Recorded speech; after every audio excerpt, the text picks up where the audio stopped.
Hello, আসসালামু আলাইকুম। এই পর্যায়ে আমরা একটি ইন্টারেস্টিং টপিক যে ইমেইল gmail.com যারা আছে তাদেরকে দেখাতে চাই। এমনভাবে আমরা ফিল্টার করতে চাই যেখানে ইমেইল হিসেবে @gmail.com যারা আছে তাদেরকে আমরা দেখাতে চাই। আমি দেখতে চাই যে কোন ইউজাররা জিমেইল ইউজ করে এইটা আমরা দেখতে চাই, ঠিক আছে? তাহলে আমার গোল হলো জিমেইল ইউজারদের ফিল্টার করা, তাই না?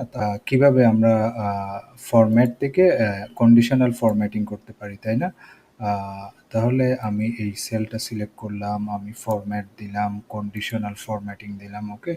কন্ডিশনাল ফরম্যাটিং আমি যদি দেই এখানে এখানে এখানে আমি যদি কাস্টম ফর্মুলা দিই, ঠিক আছে? কাস্টম ফর্মুলা যে এই ফর্মুলাটা আমরা ব্যবহার করব ইস নাম্বার, তারপর কাস্টম ফর্মুলা হলো এইটা, এবং টুর জায়গায় আমরা নাইন দিব, তাই না?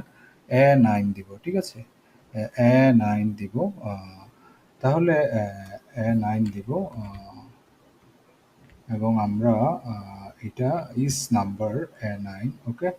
তাহলে কাস্টম ফর্মুলা আমরা 8 থেকে 13, তাই না? 9 থেকে 13 দিই, 9 থেকে 13, 9 থেকে 13, ওকে? এবং আমি এখানে আমি এটা ইয়েলো কালার দিয়ে দিই, তারপর ডান দিই। তাহলে এই যে দেখুন আমার যে জিমেইলওয়ালা যে ইয়েগুলো হয়েছে, এগুলো আমরা এখানে নিয়ে এসেছি। সো আমি এটা ইস নাম্বার দিয়ে আমি এটা ভেরিফাই করতে চাইছি যে এটা জিমেইল কিনা।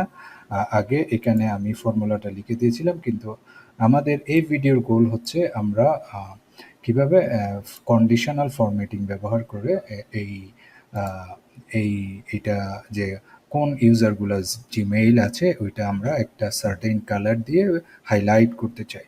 যেমন তাহলে @gmail, Rafiq @gmail.com, Tania @gmail.com, Hasan @gmail.com, এগুলো যেহেতু gmail.com আছে সেজন্য এগুলো ইয়েলো হাইলাইট হয়েছে।